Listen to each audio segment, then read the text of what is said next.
사랑의 주님께서 오늘 주신 말씀은 히브리서 11장입니다. 히브리서 11장을 여러분들과 나누도록 하겠습니다. 자, 히브리서 11장은 믿음장으로 대단히 유명한 장이죠. 내용이 많고 방대하기 때문에 22절까지 다루고 나머지는 다음 시간에 나눠서 다루도록 하겠습니다.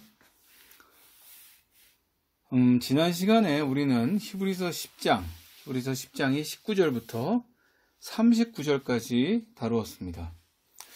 히브리서 10장 19절부터의 내용은 10장 18절까지 다루었던 교리적인 내용에서 이제는 신앙의 실천에 대해서 다루었었죠. 즉, 공동체의 성도들에게 약속의 소망을 붙잡고 끝까지 믿음을 지키라는 권면을 다루었었습니다. 자, 그러면서 무엇보다 믿음으로 현재의 고난을 인내하라고 하였습니다. 자, 우리는 감히 성소에 들어갈 수조차 없었지만 예수 그리스도로 인하여 담대하게 성소로 들어가고 은혜의 보좌 앞으로 나아갈 수 있게 되었다는 것을 히브리서 10장에서 나눴었습니다. 자, 후반부에 구약의 하박국서를 인용하여 믿음을 강조하고 담대함과 믿음을 인내하며 소지하면 큰 상과 약속하신 것을 받게 될 수 있음을 히브리서 기자는 언급하고 있는 것입니다. 자, 그래서 10장의 마지막 부분과 11장, 이 11장의 믿음장은 자연스럽게 연결된다고 봐야 할 것입니다. 자, 왜냐하면 인내심을 가지고 믿음을 지킨 선진들의 이야기를 언급함으로써 이 서신을 받는 독자들로 하여금 좀 더 설득력이 있는 것이 되기 때문에 11장의 믿음장은 대단히 중요한 의미를 가지고 있다고 봐야 할 것입니다. 자, 그러면 본격적으로 11장을 다루도록 하겠습니다. 11장의 1절부터 3절까지를 봉독하도록 하겠습니다. 1절, 믿음은 바라는 것들의 실상이요 보이지 않는 것들의 증거니 선진들이 이로써 증거를 얻었느니라. 믿음으로 모든 세계가 하나님의 말씀으로 지어진 줄을 우리가 아나니 보이는 것은 나타난 것으로 말미암아 된 것이 아니니라. 아멘. 자, 11장의 1절에서 3절까지의 부분은 우리가 목사님들의 설교 말씀을 통해서 무수히 많이 들은 내용일 수 있습니다. 여러 목사님들이 다루셨죠. 제가 강의하는 것은 그중 한 부분일 수 있습니다. 자, 히브리서 11장 1절의 내용만으로도 한 편의 설교문과 논문이 나올 수 있을 정도로 엄청나게 많은 내용이 함축되어 있다고 봐도 과언은 아닐 것입니다. 자, 믿음은 소망하는 것들의 실상이라고 했습니다. 이 실상이라고 하는 단어, 이 단어의 헬라어 원어를 살펴보면 휘포스타시스라고 하는데요. 자, 이것은 여러 가지 의미가 있게 됩니다. 휘포스타시스의 뜻을 간략히 알아보면 첫 번째로 본질, 실상, 핵심이라는 뜻이 있습니다. 그리고 또 이것은 확신이라고 봐도 무방합니다. 자, 그래서 성경 세번역에서는 확신이라고 번역이 되어 있습니다. 휘포스타시스의 두 번째 뜻은 법적인 보증이라는 뜻입니다. 자, 그러므로 이 두 가지 번역 모두 가능합니다. 실상, 확신, 보증 전부 가능한 번역이라고 봐야겠죠. 참고로 종교개혁자 마르틴 루터는 이 실상이라는 부분을 신뢰라고 하여서 독일어 성경, 그가 번역한 독일어 성경에서 번역했습니다. 신뢰라고 해도 무방하죠. 자, 그러니까 히브리어나 헬라어로 기록된 성경은 우리가 우리 글만 보는 것이 아니라 원어의 뜻을 먼저 살펴보는 습관도 필요합니다. 자, 다음으로 보이지 않는 것들의 증거이니 라고 했습니다. 이 증거라는 단어의 헬라어 원어, 성경 원어는 엘렌코스입니다. 자, 이 엘렌코스, 이것은 원뜻이 증거, 증명, 나타내 보임이라는 뜻이 있습니다. 자, 또 이것은 확증이라고 봐도 무방합니다. 자, 앞서서 휘포스타시스를 우리는 확신이라고 했죠. 이 확신과 엘렌코스의 확증은 서로 잘 연결된다고 봐도 무방합니다.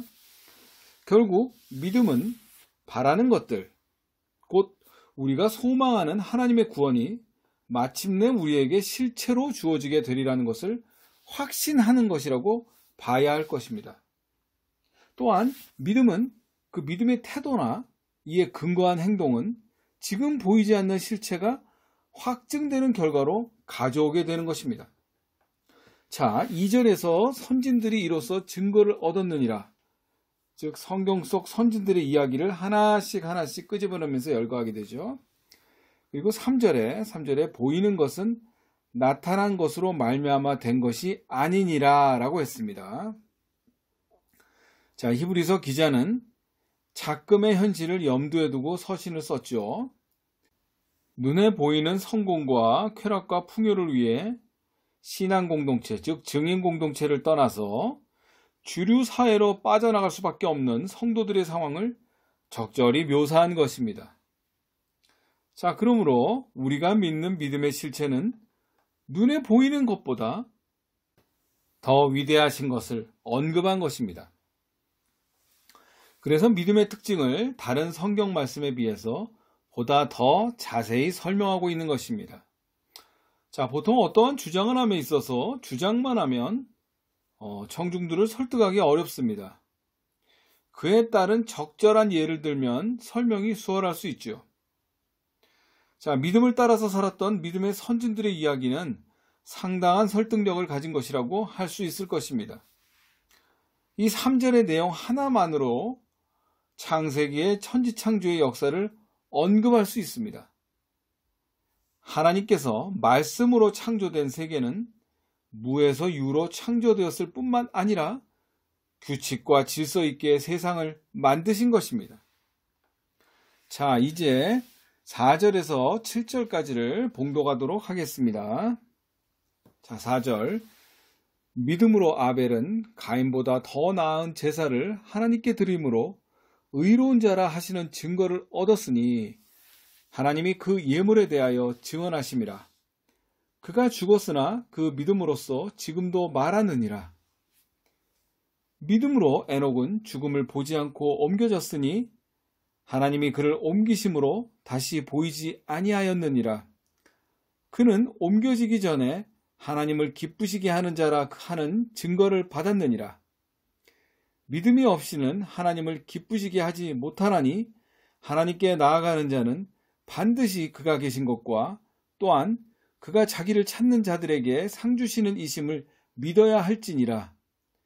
믿음으로 노아는 아직 보이지 않는 일에 경고하심을 받아 경외함으로 방주를 준비하여 그 집을 구원하였으니 이로 말미암아 세상을 정죄하고 믿음을 따르는 의의 상속자가 되었느니라. 아멘. 자, 이 11장 4절부터 7절까지는 아벨과 에녹 그리고 노아가 언급됩니다. 자, 보이지 않는 하나님을 향한 믿음의 본을 보인 세 사람입니다. 먼저 아벨의 경우 성경 속에서 가인과 아벨의 제사는 유명한 일화죠. 하나님께서 가인의 제사는 받지 않으시고 아벨의 제사만 받으셨죠. 자, 이에 관해서는 창세기 4장 3절과 4절에 언급되어 있습니다. 한번 보시겠습니다. 창세기 4장 3절부터 4절까지의 말씀 봉독하도록 하겠습니다. 세월이 지난 후에 가인은 땅의 소산으로 제물을 삼아 여호와께 드렸고 아벨은 자기도 양의 첫 새끼와 그 기름으로 드렸더니 여호와께서 아벨과 그의 제물은 받으셨으나. 아멘. 그러니까 가인은 땅의 소산으로 제사를 드린 것이죠. 땅에서 난 소산, 즉 결실물로 드린 것이고 아벨은 양의 첫 새끼와 그 기름으로 드렸다고 하였습니다. 자, 이것은 첫 새끼므로 귀한 것, 가장 귀한 것을 하나님께 드린 것입니다. 또한 기름으로 드렸다고 하였습니다. 자, 기름은 살찌다, 기름지다 의 파생어이므로 이는 첫 새끼 중 가장 살찌고 기름진 것을 골라서 제물로 바친 것입니다. 즉 하나님을 향한 믿음의 자세가 제대로 된 것입니다. 가인이 드린 것과는 완전히 다른 것이죠. 우리가 드리는 예배도 마찬가지인 것입니다. 우리는 예배를 드릴 때 아벨이 드린 제사와 마찬가지로 주님께 성심성의껏 드려야 하는 것입니다. 형식적인 것이 아닌 진정으로 우러나오는 가장 좋은 것을 드려야 하는 것입니다.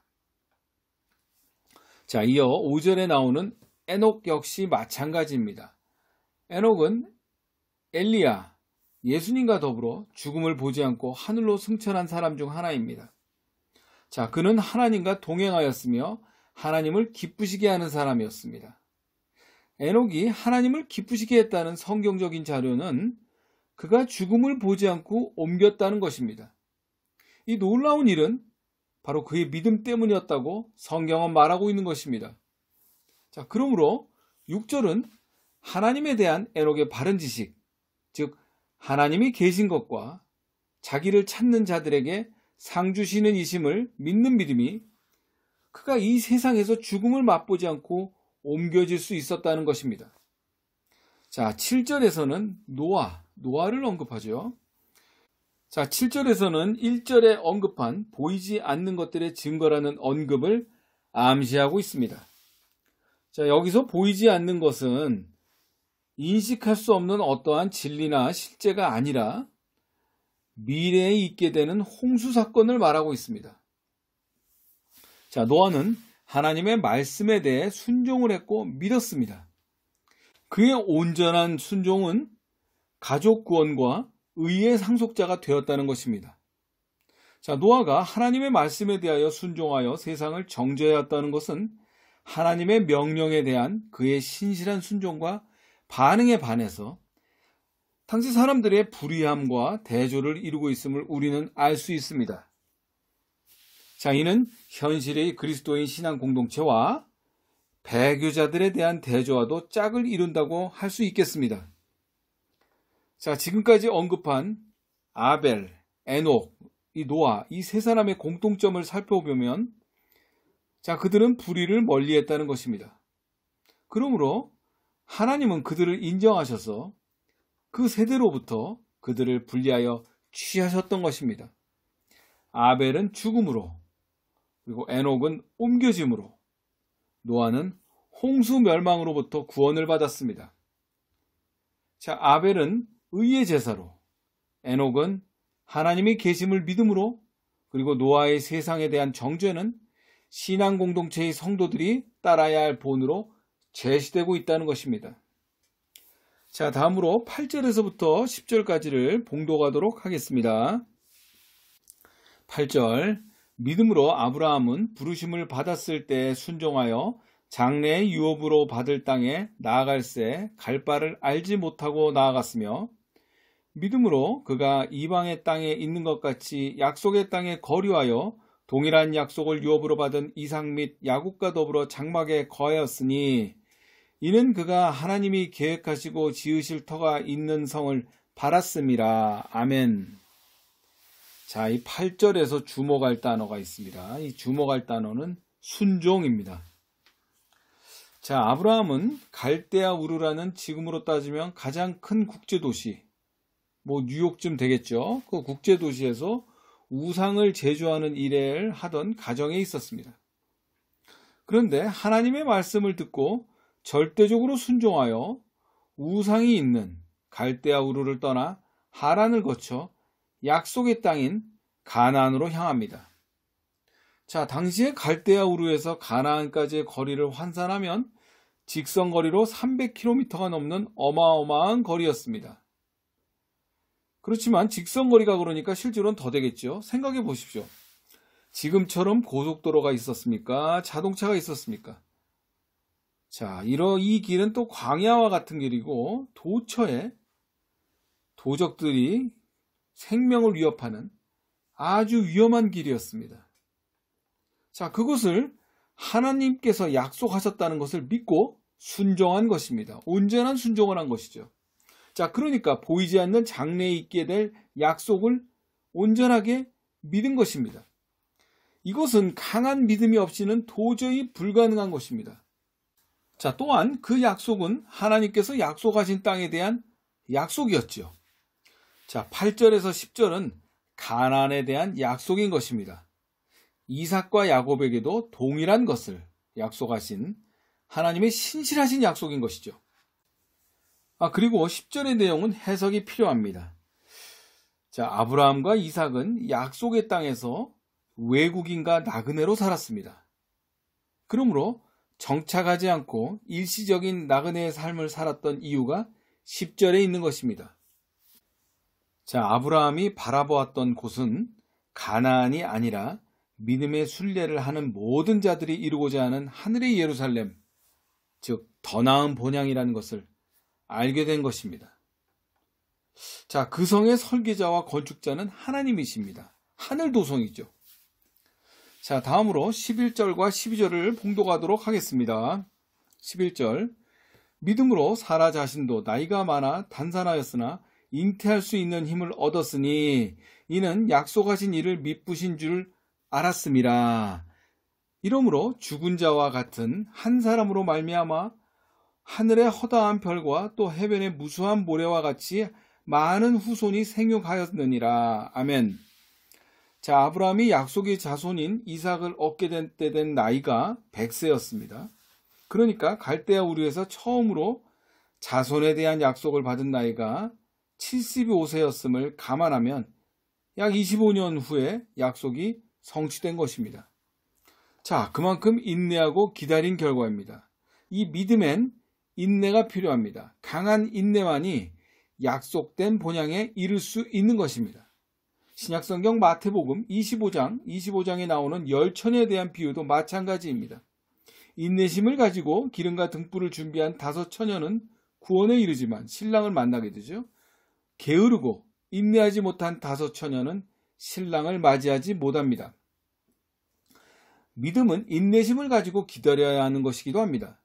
사라 자신도 태가 끊어진 고령의 나이였음에도 하나님을 믿음으로 말미암아 약속의 자손을 얻게 되고 죽은 자처럼 나이가 많았지만 믿음과 순종함으로 인해 하늘의 별과 같은 무수히 많은 후손을 보게 된 것입니다.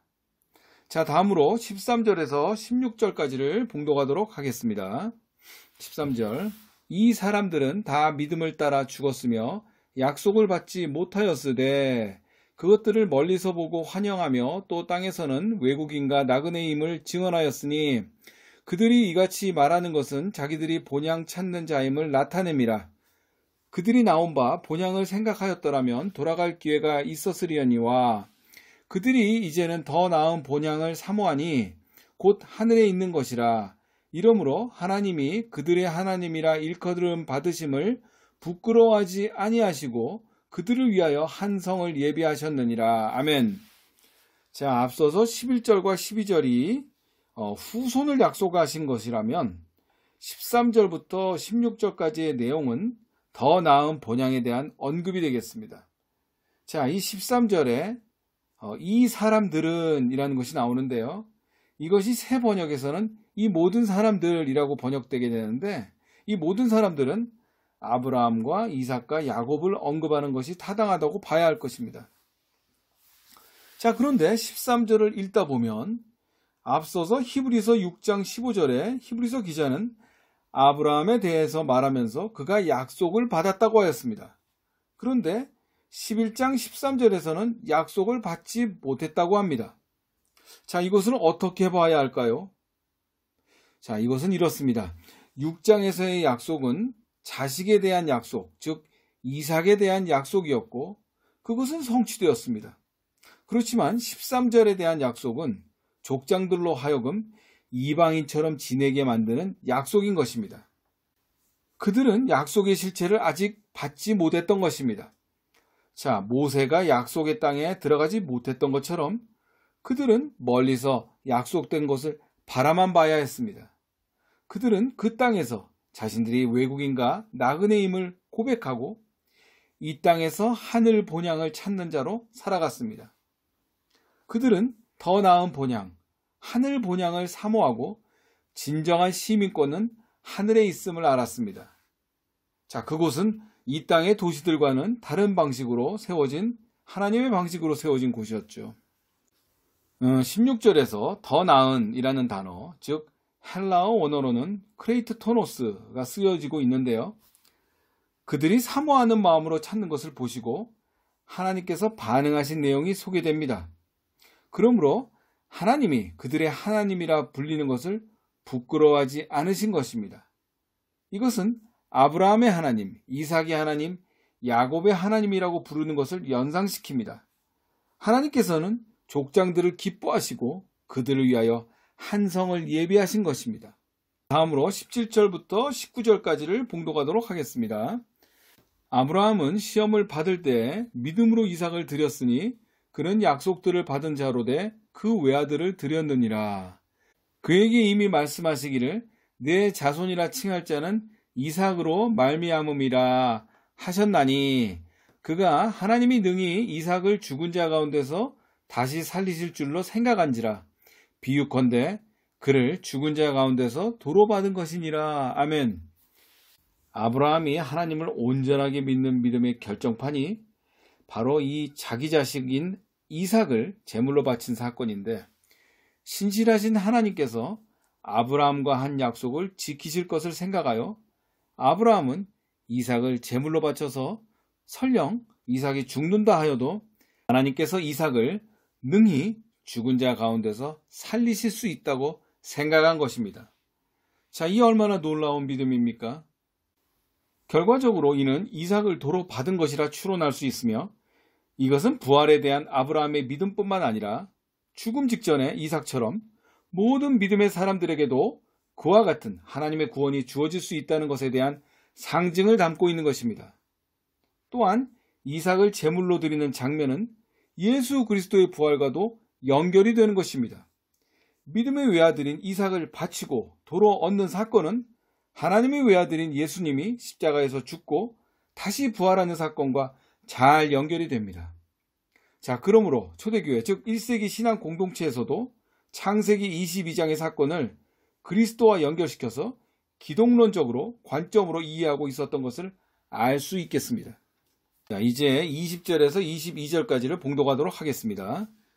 믿음으로 이삭은 장차 있을 일에 대하여 야곱과 에서에게 축복하였으며, 믿음으로 야곱은 죽을 때 요셉의 각 아들에게 축복하고 그 지팡이 머리에 의지하여 경배하였으며, 믿음으로 요셉은 임종시에 이스라엘 자손들이 떠날 것을 말하고 또 자기 뼈를 위하여 명하였으며. 아멘.